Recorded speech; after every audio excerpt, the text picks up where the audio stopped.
Ladies and gentlemen, in just a couple moments, we're going to begin the funeral service of Toby Lee Pogrund. Please take a moment now to be sure that your cell phones have been turned off so they don't disturb the sacred funeral ceremony. Rabbi Ari Hart from Skokie Valley Agudath Jacob will be officiating. When the family enters the chapel, we'll ask everyone to rise and stand in place, and then we'll be seated as one community.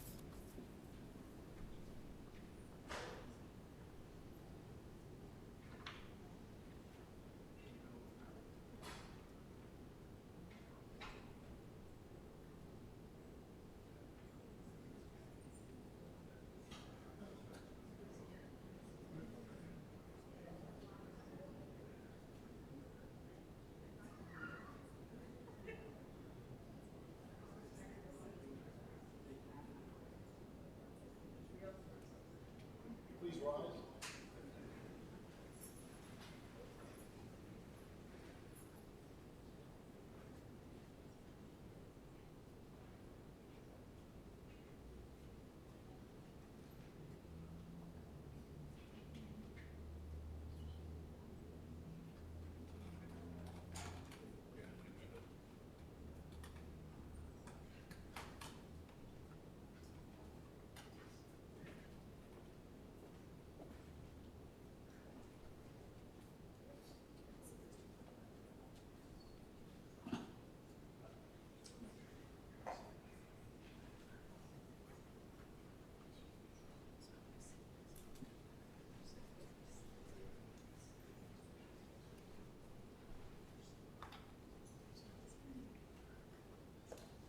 Please be seated.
This time we're going to start the funeral service. We also welcome those of you who are joining us online. Once again, Rabbi Ari Hart from Skokie Valley Agudath Jacob. And a last and gentle reminder, please be sure your phones are off.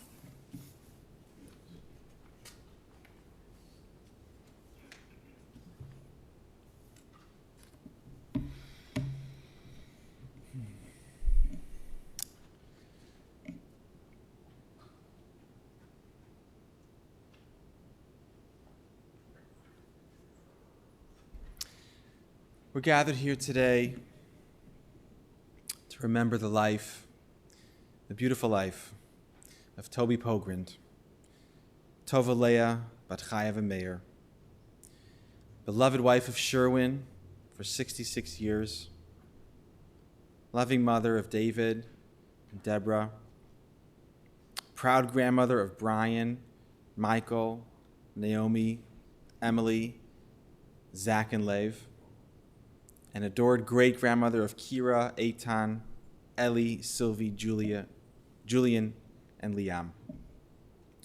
Born in 1936 on the west side to Mayor and Ida Urkov, raised there, then Rogers Park, she met her beloved Sherwin at Camp Huskies, where Sherwin was the bus driver and she was a counselor.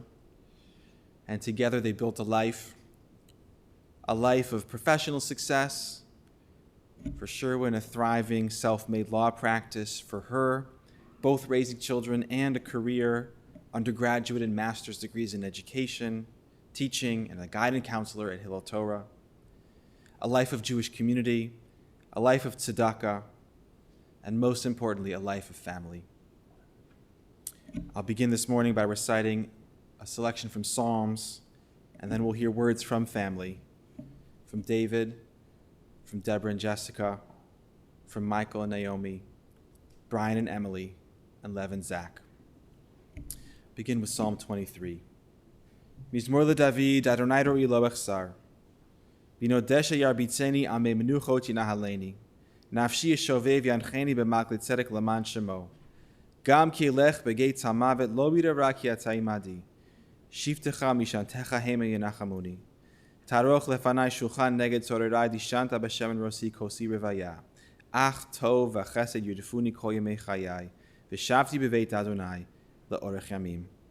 Song of David, the Lord is my shepherd, I shall not want. God causes me to lie down in lush pastures. God leads me beside tranquil waters. God restores my soul and guides me in righteous paths for God's name's sake. Though I walk through the valley of the shadow of death, I will fear no evil, for you are with me. Your scepter and staff, they comfort me. You prepare a table before me in full view of my foes. You have anointed my head with oil. My cup overflows. May only goodness and kindness pursue me all the days of my life, and I shall dwell in the house of the Lord for the length of days. We'll begin with words from David.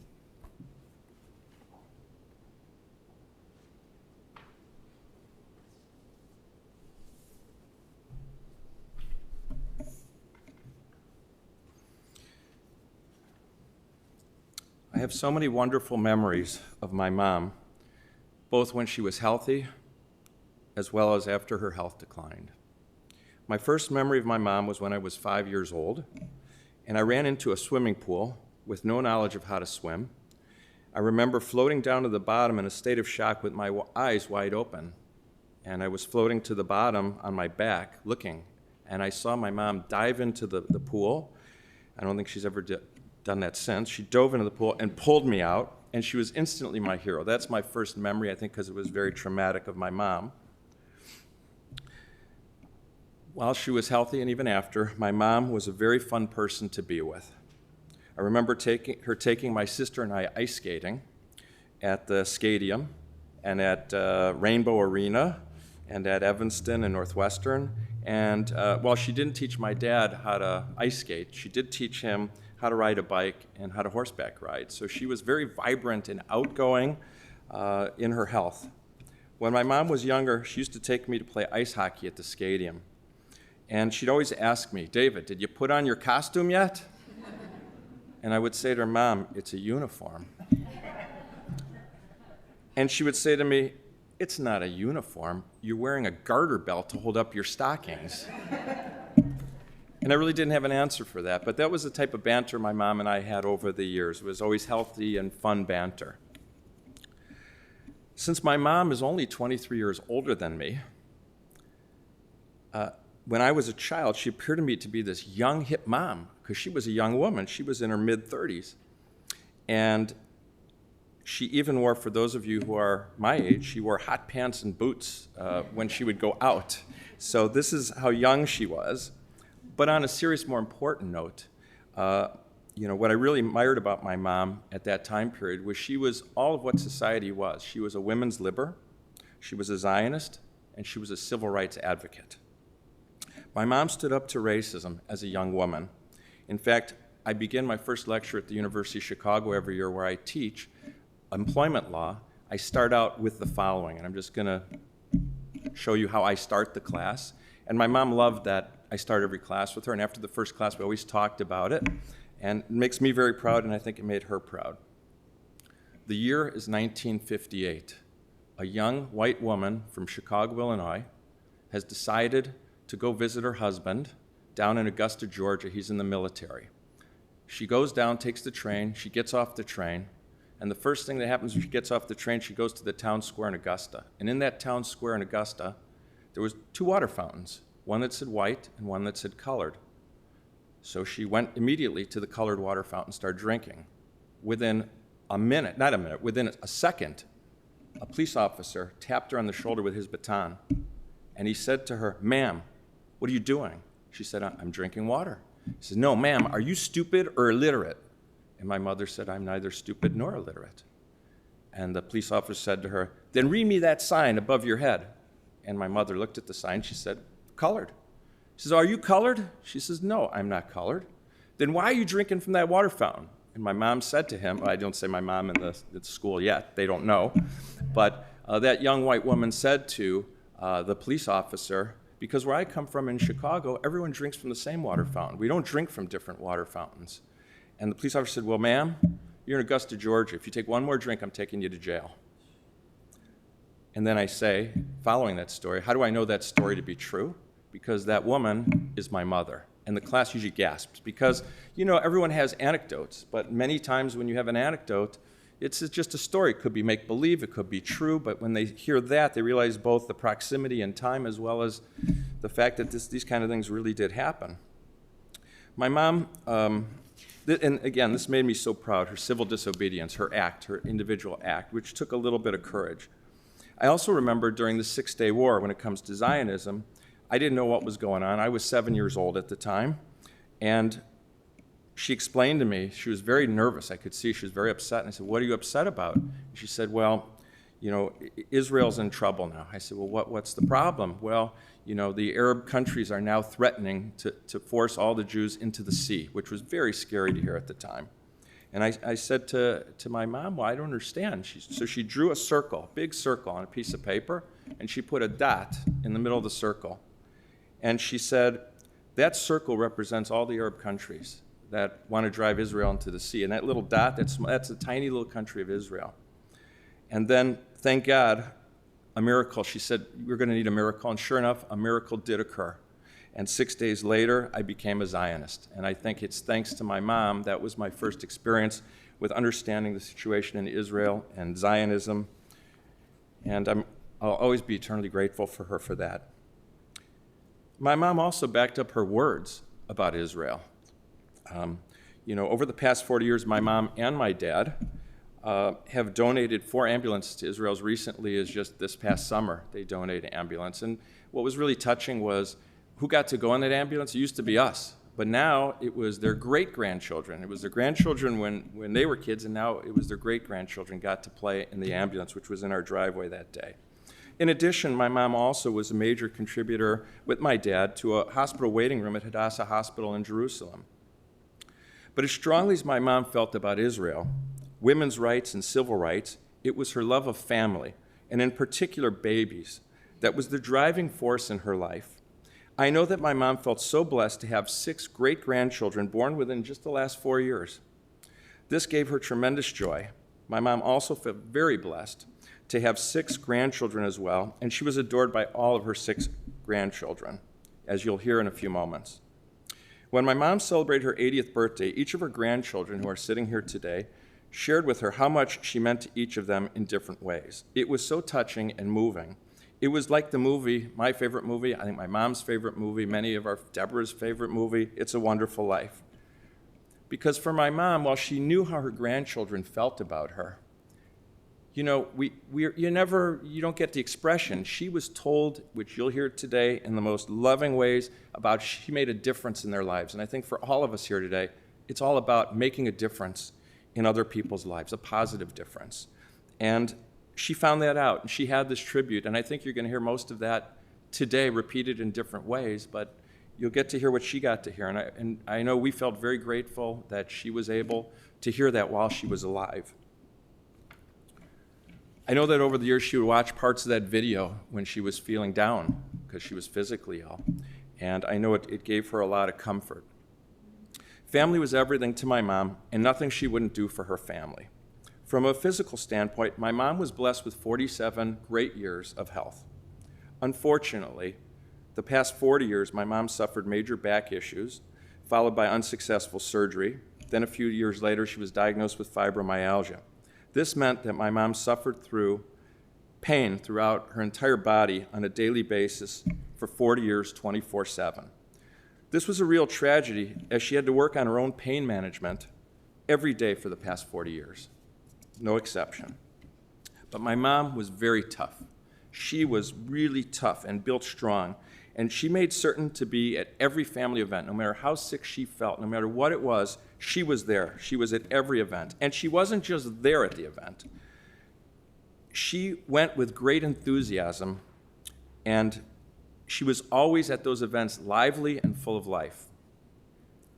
Even more, my mom put on a public face, attempting to appear healthy so as not to let on the difficulty of her attendance at so many different events. She did such a good job that people would often comment, and as I look around the room, many of the people in this room would comment when they would see her, "Your mom looked great. Boy, is her health improving." Well, she made it look that way because she didn't want to bring anyone down. She wanted to make sure that people would all enjoy the event, and that's what she was about, family. What really kept my mom going for the past 40 years was the love of her life, my dad. I want to publicly thank you, Dad, for all of those difficult years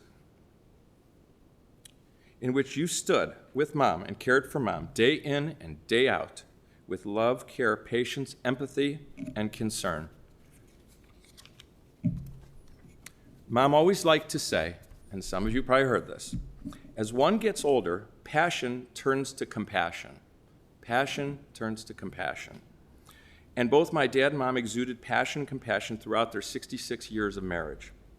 Dad, you are admired by all that you did for Mom, and you set a great example for the entire family of what it means to be a devoted and loyal, loving spouse. Speaking of my mom's physical issues, I would like to publicly thank here today 3 doctors who provided her with care and compassion that she so needed. Dr. Marshall Simon of blessed memory, Dr. Michael Corey, and Dr. Yechiel Berkowitz.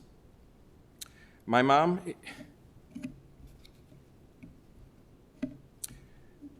admired each of you as outstanding physicians, and more importantly, for the way you treated her with care and concern for her person as well as her medical conditions.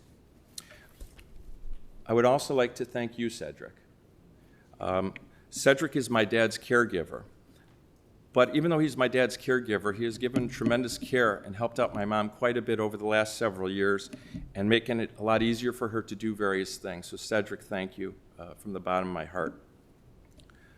Deborah, I want to thank you for being a wonderful daughter to Mom, as she loved you.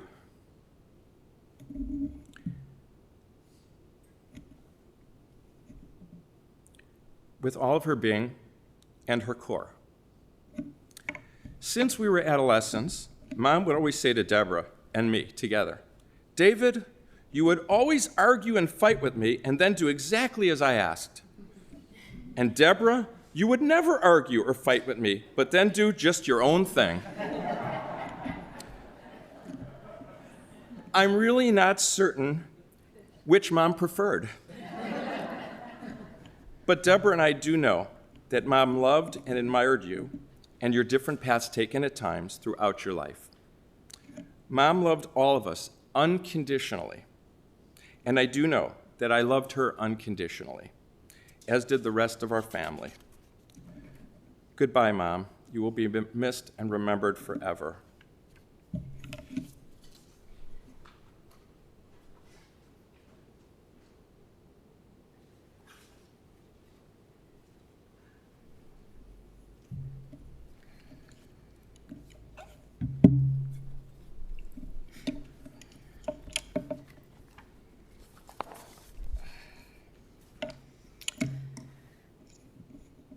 Wow.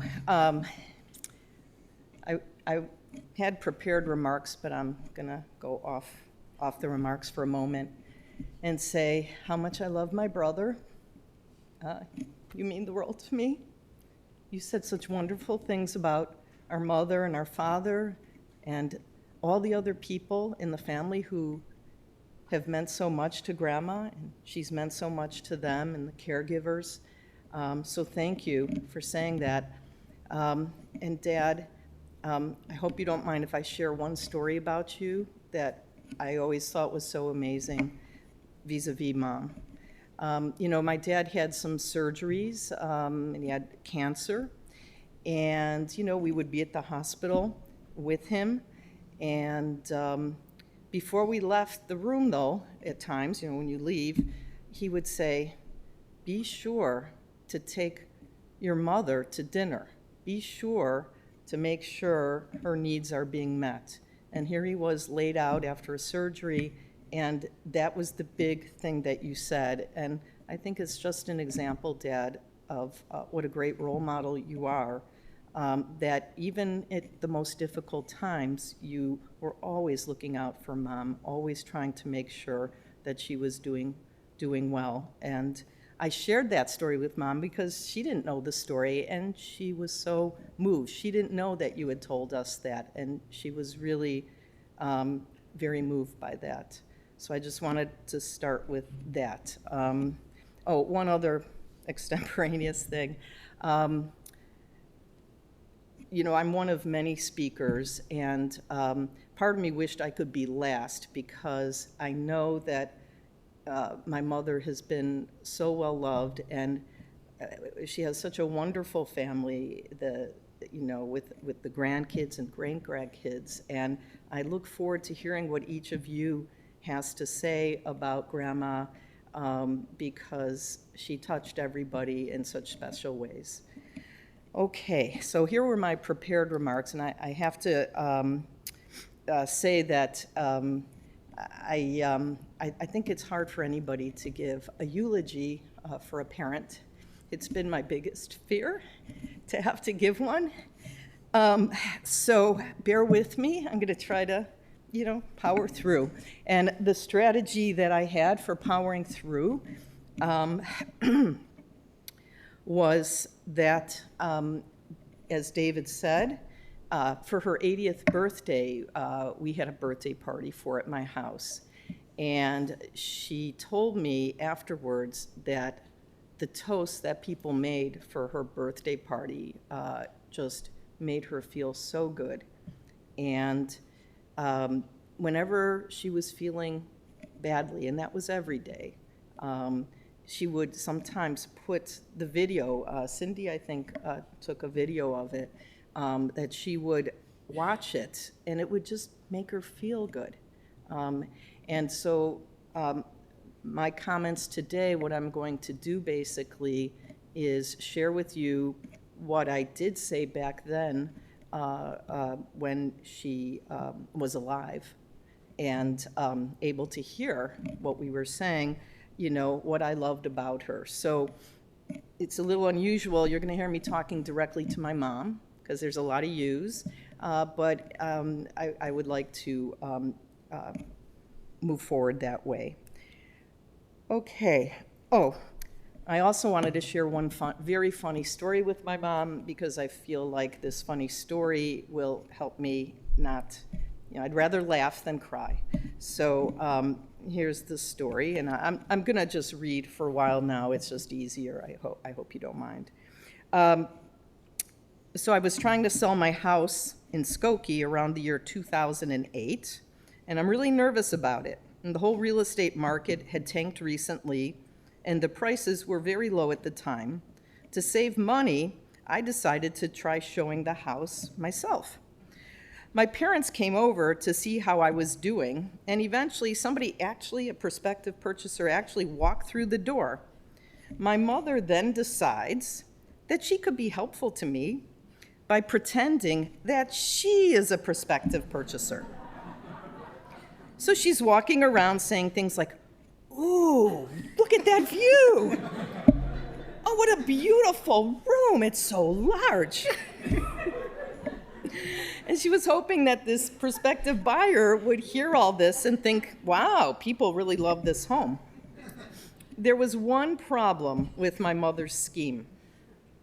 We have pictures all over the home, family pictures, including pictures of my mother prominently displayed throughout the house. Okay, I'm glad you all laughed at that, and I laughed too. It's a good story. It reminded me of how my mother would do anything to help her children, and also my mother was a little wacky at times and kind of I Love Lucy, and I think some of the grandkids may raise some stories about that. So when is the best time to give a eulogy?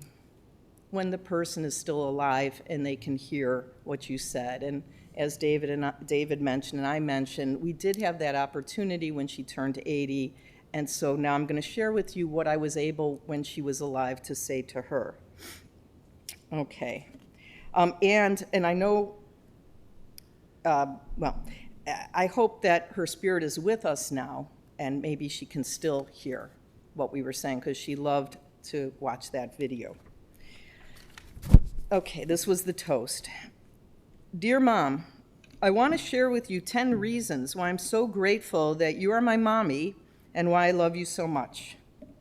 First, a daughter could not have someone more on, I don't know why, I'm going to channel that, it's the 80th birthday.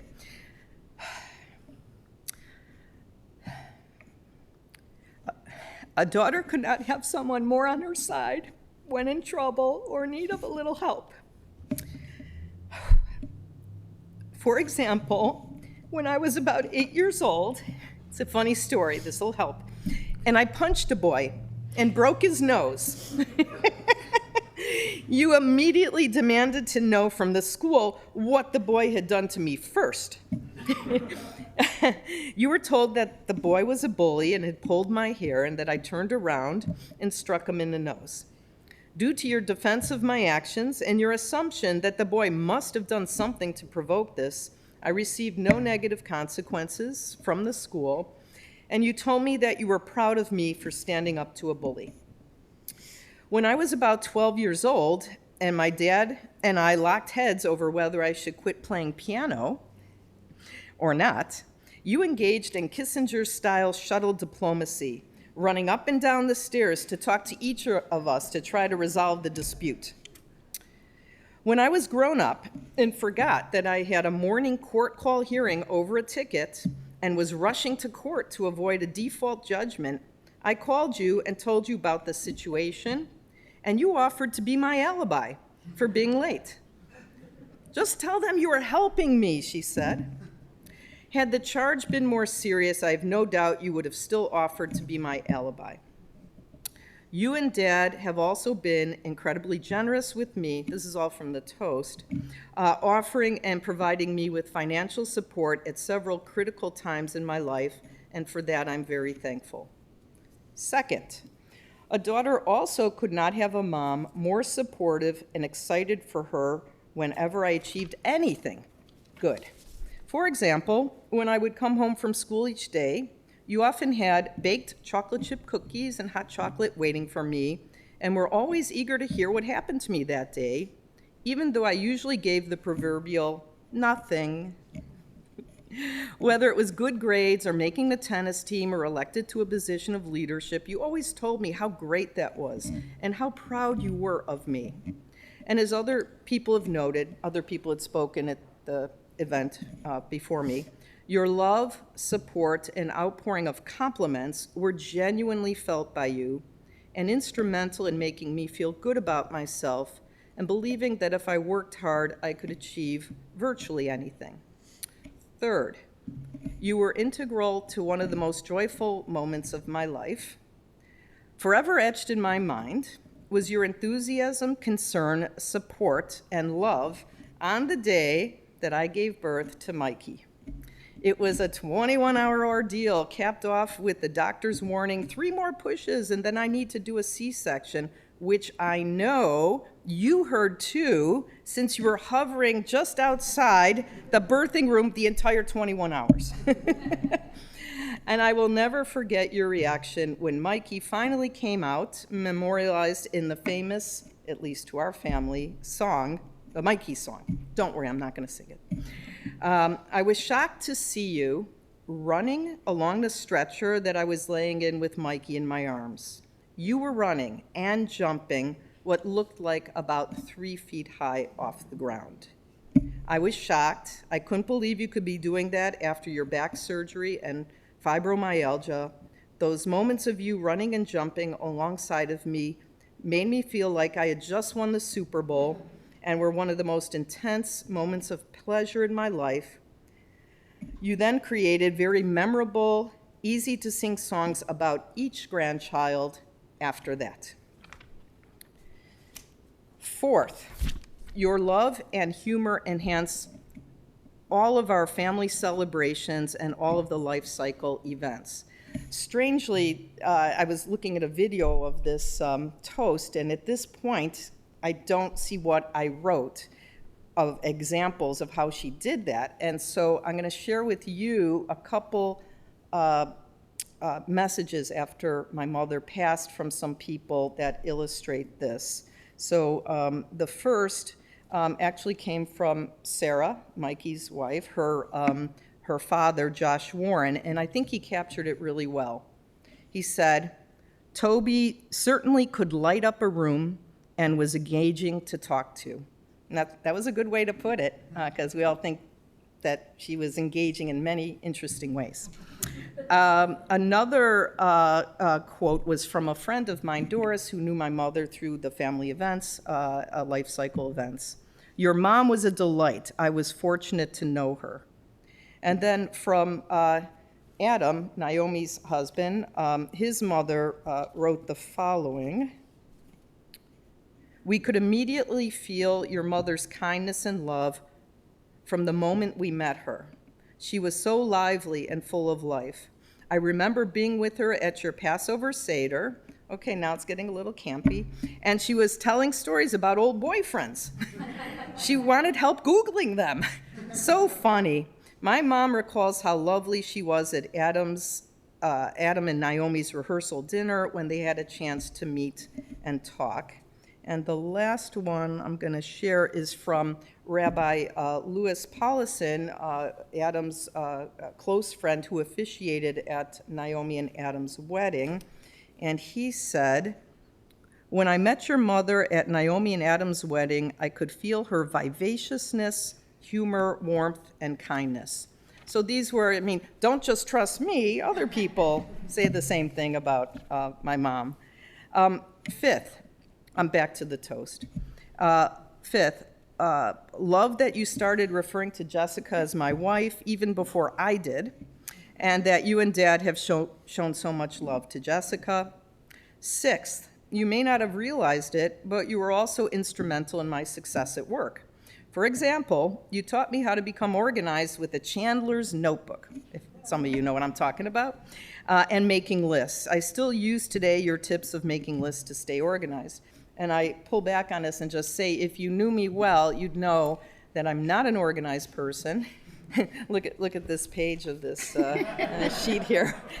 I'm not an organized person. I try very hard to be an organized person, and my mother, my brother, and my father are all very organized people, and I'm not.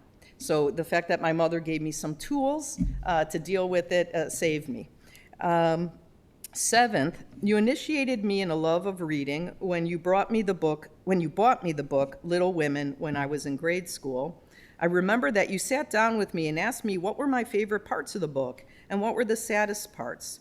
You would check in on me as I was reading the book, and when I started to cry as I was reading it, because she was hovering again, you said, "Did Beth just die?" Eighth, you repeatedly told me and caused me to believe that I could do anything that David could do or any other boy could do. Keep in mind, I was born in 1961. Not every daughter was raised to think that they could do everything that anybody else could do. Ninth, you also provided me with great advice on raising children and understanding what they need most, instilling confidence and good feelings in your children. 10th, you have also been a role model for being compassionate and doing what's right. David eloquently spoke to doing what's right. It was a wonderful story. The examples that I would give are equality for women, encouraging me with a domestic violence clinic that I was running, and also on a personal level for her when she was teaching first grade at a public school, among other things. She would spend her own money to make sure that they all could purchase milk. And these are just minor examples. For these reasons and much more, I'm so proud to call you my mom. I'm so grateful for our time together. After all of the toasts were made, my mother was very touched by the love she received from her family and friends. And I'm going to read to you what she said in response, because it was all videotaped, so I have it. Here's what she said.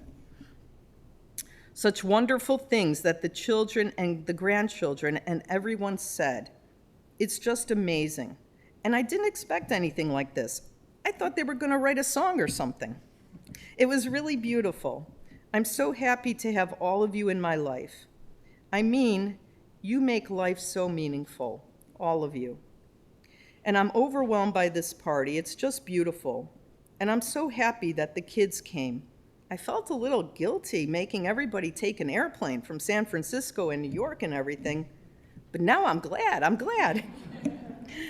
You are all so wonderful to me and to Sherwin and to each other. That's the main thing. You all get along so well. I think it's the most wonderful thing when you have children that love each other so much. But also their children love each other. And I love seeing and talking to all of them. I'm just overwhelmed. It was beautiful, just beautiful. Thank you so much. I share my mother's gratitude with you all today. Thank you all so much for being here to honor my mother and to support my father, my brother, and our whole family on such a difficult day. Whoa, I'm gonna fall. Okay. My mother-in-law's passing was a complete shock. It happened suddenly, and we were not expecting it. Deborah had talked to her Sunday evening and had plans to have dinner with her on tonight, Wednesday night. She was part of our daily lives, and I know that there will be times in the coming weeks that we will habitually think that we're going to do something with her and then have to remind ourselves that she is gone. I was the one who was supposed to be crying, and she was supposed to be comforting me. But She was the sweetest mother-in-law one could ever have wished for. She immediately welcomed me into the family when I started dating Deborah about 17 years ago. The one Pesach about 14 years ago, she kept repeating throughout the Seder how lucky she was to have gotten another daughter, me, for free. When Zach and Lev were born, she got down on the carpet with them, even though it hurt her physically, for days afterwards. We couldn't stop her. She loved her 5th and 6th grandchildren, along with the rest, of course, so much. We eventually had to stop taking the babies over so frequently so that she would stop hurting herself by getting down on the ground with them. She always remembered Zach and Lev's birthdays, our anniversary, and always asked how everyone was doing. We spent every major Jewish holiday with her, and there will be an empty spot at her Rosh Hashanah dinner this year. One place where her presence will be particularly missed is Zach and Lev's bar mitzvah this coming year. After crying much of Monday morning, Lev broke down bawling all over again Monday afternoon when he realized that Grandma Nani would not be there for his bar mitzvah. I tried to comfort him by telling him that perhaps, if he wanted, he could read his Torah portion all over again to Grandma Nani at her gravesite, at her yard site next year, so that she could be present in that way for the bar mitzvah. We love you so much, Mom, and we will miss you.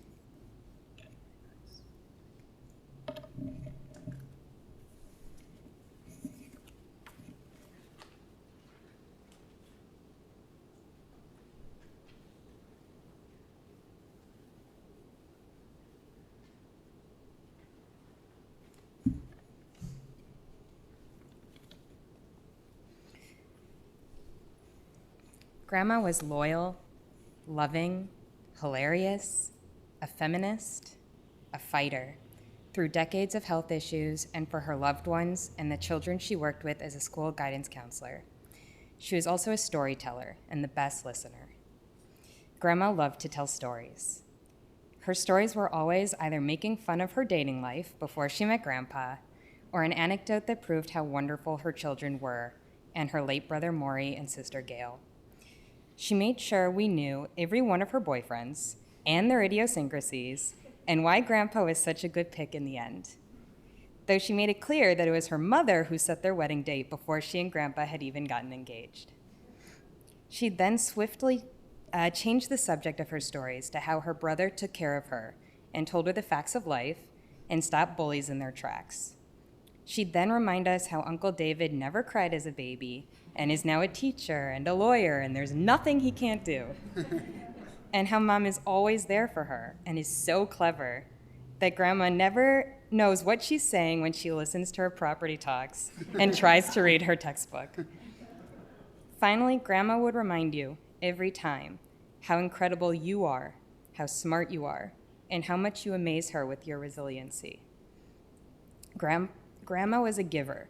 She gave you laughs and courage and reminded you of the most important things in life, that you are loved and that you've done hard things that matter, and that there's always a way to find joy, even if you're dating someone who's an empty-headed jock but whose mom calls you too thin so you stick around. Grandma was a fighter for women. She told me that the closest thing she'd ever seen to God was a woman's ability to create a baby. She loved women, and she was so proud of us. She wanted equality and representation across all aspects of life, religiously, culturally, and within her life, my mom's and mine.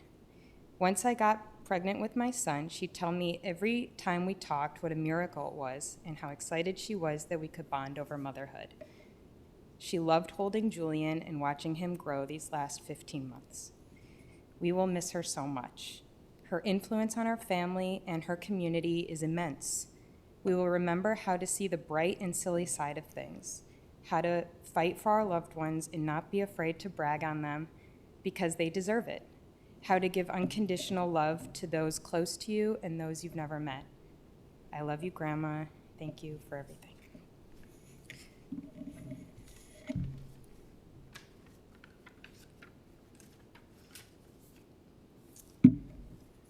There's going to be a little repetition. Pirkei Avot says, "Who is honored? He who honors others. In this case, she who honors others. There is no one in my life who was happier to share the best qualities about those she loved as my Grandma Toby. It's altogether fitting and proper that we honor her today through a couple stories. One is loyalty. Grandma shared many stories of people loyal to her. Foremost, she shared the time that her brother Maury stood up to her when she was bullied as a kid, despite being a kid himself. Grandma shared the time that her and her friend ditched school to go to the racetrack back when she was in high school. They got caught, and she was pressured by the principal to give up the person who had forged her parents' signatures. She wouldn't do it, and she got in even more trouble. Her father picked her up, and she was terrified. To her surprise, instead of punishing her, Mayor told her how proud he was of her for staying loyal, which may be partly where she got it from. On a personal level, Grandma was always on our side. In big ways and small, she always had our back, as you've heard today. Caring. Grandma shared more than once that someone would accuse her of marrying my Grandpa Sherwin for his money. She'd say, "Mikey, he didn't have any money when I married him. How does that make sense?" And I'd say, "Grandma, you're right, it doesn't make sense." Grandma loved Grandpa for the person he is and for how much he cared for her.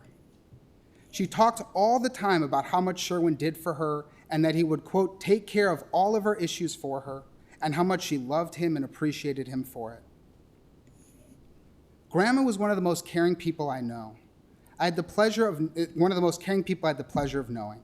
She cared for me and my sister since birth. She nannied for us happily.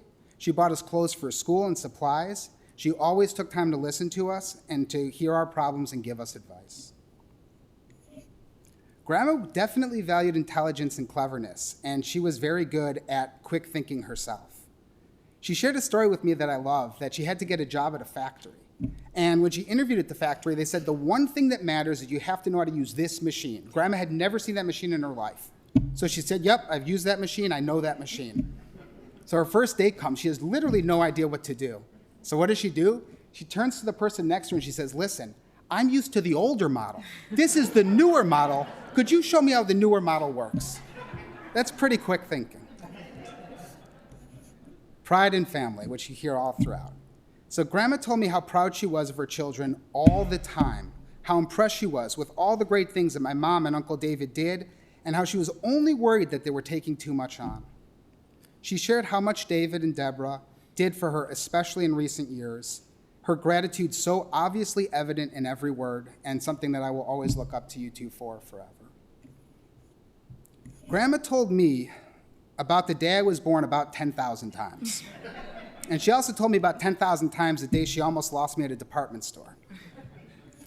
At 24 years old, Grandma asked me if it was true that I was president of Google. At 34 years old, she asked me if it was true that I was bagging groceries at Walmart. Grandma might not have completely understood what it is I do at work, but she shared great advice nonetheless. She told me, you teach people how to treat you, which I thought was very well put. And she told me that you need to look for what you really want because that's what you're going to get. Mostly she told me she loved me and that I was special to her. Grandma told all of us things that she probably shouldn't have that made us laugh. Her story showed her values: integrity, kindness, loyalty, compassion. She had a lot to say, and I was happy to listen. I will really miss talking with you. I'll miss how excited you looked when you saw me at a family event. But I'll continue to take to heart the lessons from your stories and from your advice, and I'll always love you.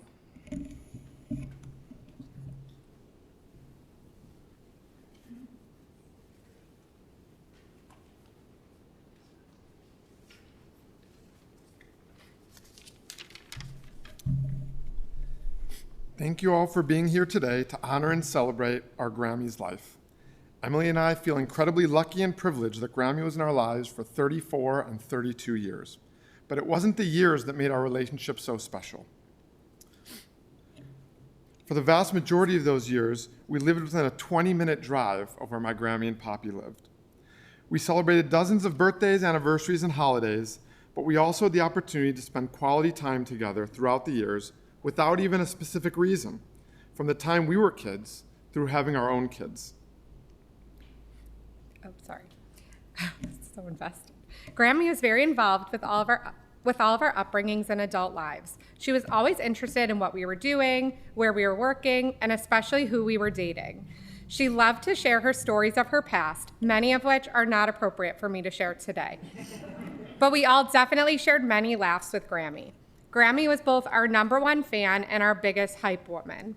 Anytime I would help her with even the smallest thing, or even just call to say hi, I wouldn't be able to get a word in while she went on for 5, 10, sometimes 20 minutes straight with compliments.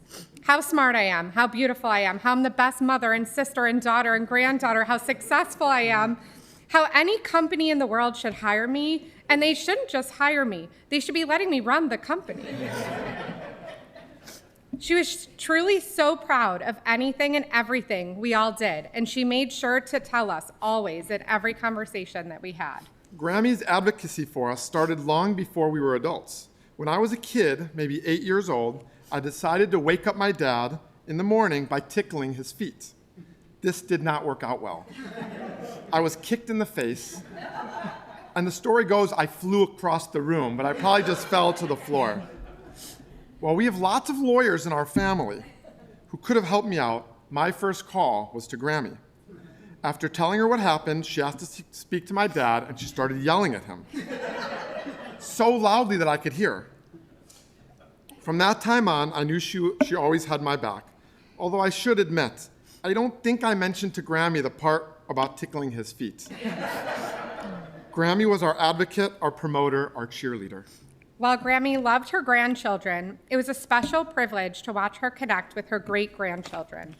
I remember when each of my boys met Grammy for the first time. As you can imagine, she complimented every single detail about them, told them how successful they're going to be, and how smart they are already, and how she knows they're going to get all the girls when they grow up. Despite her constant physical pain, Grammy always lived with so much life and energy, and she lit up so bright when she had the opportunity to hold her great-grandchildren. In addition to the quality time that our kids spent with Grammy, she left them a special gift, a song. When Mikey, Naomi, Emily, and I were born, she wrote us a song, and she continued the tradition with when her older great-grandchildren were born.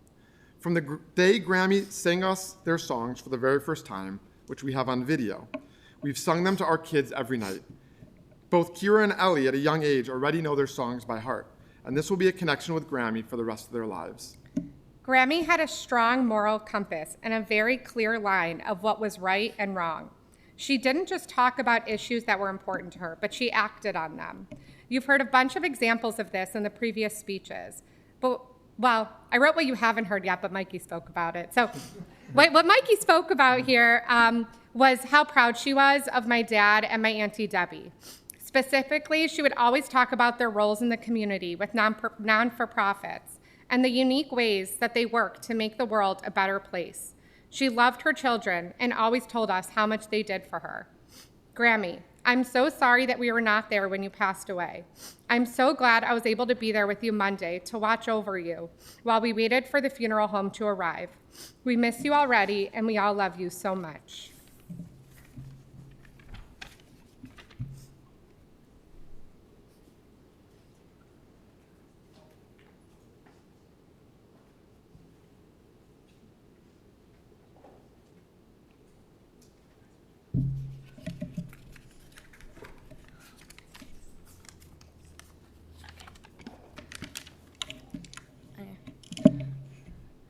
My name is Lev Choplin, and Toby Pogrund is my grandmother.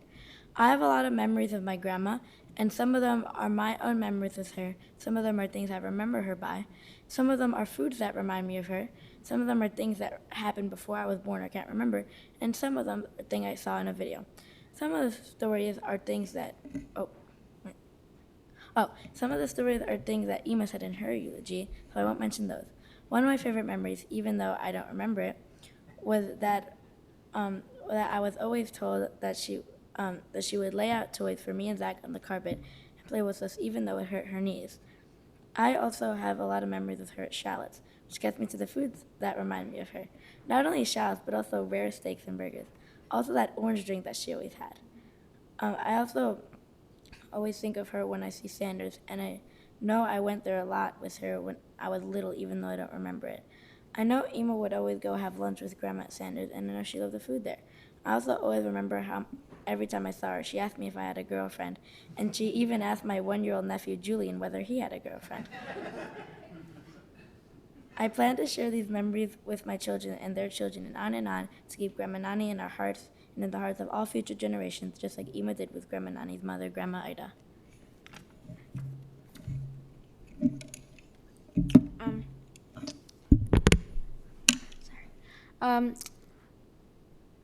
Hi, I'm Zach Choplin, and Toby was my grandma.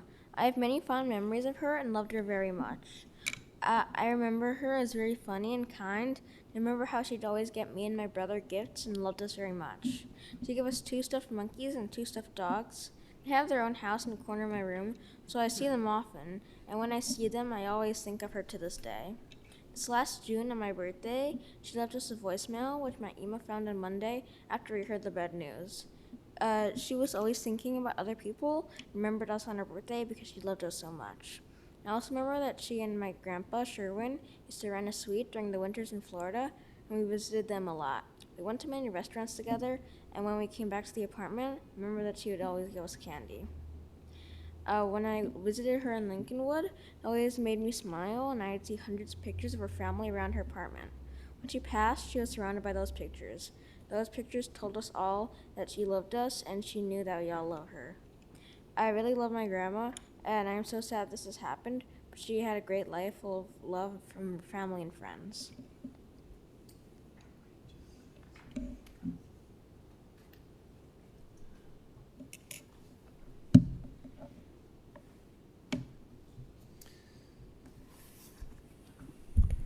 So many beautiful memories, so much love. Just want to take a moment before we conclude to reflect some of what was shared today into the Jewish tradition which has one of the most important pieces of both liturgy and text. It's a poem dedicated to a strong woman called Eshet Chayil. And in learning so much about Toby and hearing everything that's been shared today, the Eshet Chayil, this woman of strength, this woman of valor, I think is so fitting to what she was all about. She was a strong woman. She was independent. She set her mind to things and did it her way. She had the strength to face tremendous physical suffering and pain. And she had the strength of love, that strong heart that was so big and had such a profound impact on all of you and everyone she knew. Eshet Chayil miyimtza, who can find a woman like this? Batach balev ba'ala v'shala lo yichzar. The heart of her husband trusts in her, and he lacks no gain. Eshet Chayil speaks of a relationship between husband and wife that's about trust and partnership. And that trust that she had in you, Sherwin, early in your career, when you weren't wealthy and it was hard. She had trust in you and believed it could work out. She believed in you. And even though some of your colleagues were initially making big salaries at big law firms, she believed in you, and she was right, and you succeeded. And because of her belief and support of you, together you were able to build the life and the family that you built together. She seeks wool and linen. She seeks out. Eshet Chayil talks about a woman seeking out the best physical goods. She was not so into physical goods. She sought out the best in people. She sought out the good in people. Though she did love a good deal. She loved her coupons. She had what we call an ayin tov, an eye that sees the good. You can have an ayin ra, an eye that sees the bad. You can also have an ayin tov that looks out and seeks out and finds the good. And it lifts you up and it encourages you. She found the good in her family. She found the good in strangers. She found the good in the youth, in the future. She believed in goodness. She girds herself with strength and strengthens her arms. Chronic pain is a silent struggle that those of us who don't experience it can't really begin to understand. And it takes tremendous physical strength to live with that pain. Pain in arms, pain in knees, pain throughout the body. And she overcame that, getting up for family events, overcoming that pain and girding herself with strength to be present for her loved ones. Kappa parsa la'ani ve'adel shircha le'evyo. On her palm, she spreads out to the poor and extends her hands to the needy. Toby had a profound sense of righteousness and justice and charity and tzedakah, and she acted on it. As was mentioned so powerfully, she stood up for what was right. She was outraged by injustice. When children didn't have money for milk, she would give them money from her own pocket in her classroom. Civil rights, feminism, a friend to the homeless, a strong supporter of the state of Israel. She did whatever she could do to help and live her values out in the world.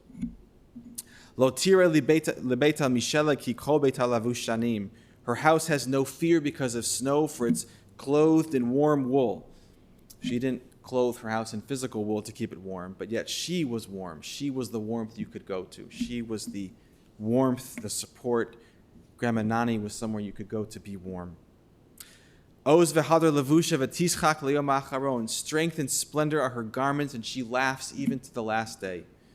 Laughter even through pain. Laughter, ability to joke, to tell funny stories, many that were shared today, many that can't be shared today, always to the end, laughing. Her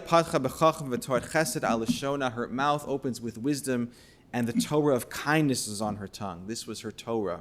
It was the Torah of the power of words, the Torah knowing that words change realities, that words build you up, that words build a family like this. Positive words, affirming words, confidence-building words. Her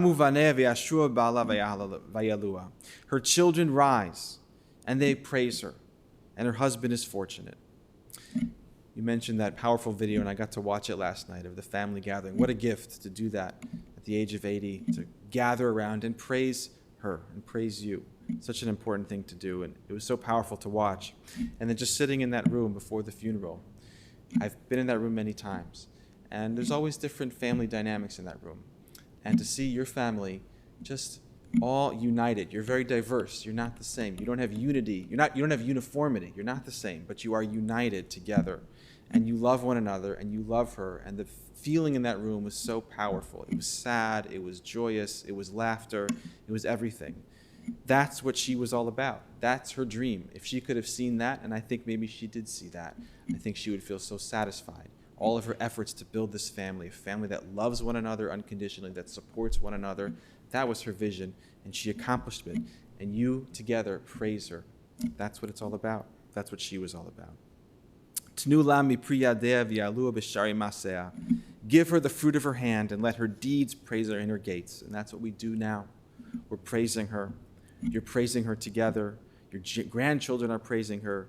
Great-grandchildren one day will be praising her. Because of her greatness, because of what she was all about, you have this capacity to come together in unity and to love and praise her deeds. That was her legacy. And as you said at the end of her speech, she just said, it's just beautiful. It's just beautiful. It's a beautiful legacy for us all to be inspired by. May her memory be a blessing. I want to invite everyone to rise now for the final prayer, the Kelmale. It's a prayer for the continued ascent of her soul.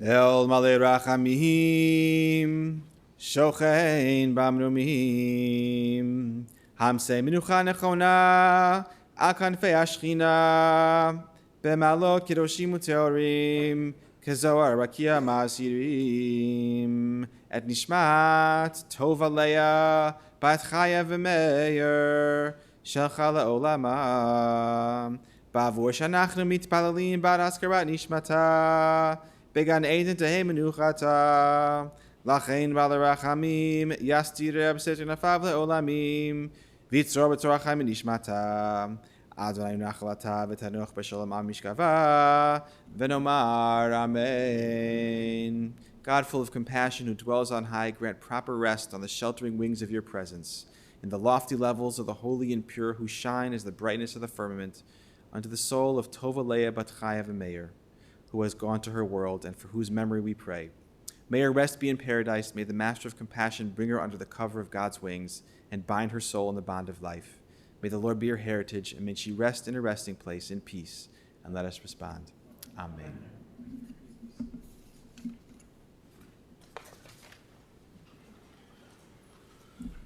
Ladies and gentlemen, the interment service will continue at West Lawn Cemetery, located at 7801 West Montrose in Norridge. For those of you who will be driving in the procession will be forming in our parking lot. Please obtain an orange safety funeral sticker to place on the right-hand side of your windshield. Have your bright lights and hazard lights on at all times. For additional measures of safety, we will be providing a car in the back of the procession to hopefully keep other cars from entering the procession. Please use your horn liberally as you're going through the intersections, and please do not speak or text on your cellular phone while driving to the cemetery. For the Shiva information, please note all the information is on the service folder. Memorial contributions to the American Friends of Magen David Adom or Hadassah would be appreciated. And for those of you who are joining us online, the Shiva information and memorial contribution information is on the funeral home's website. At this time, I invite everyone to please rise and stand in place as we escort the family from the chapel. And for those of you who wish to exit through this door, you may do that as well. The services here are now concluded.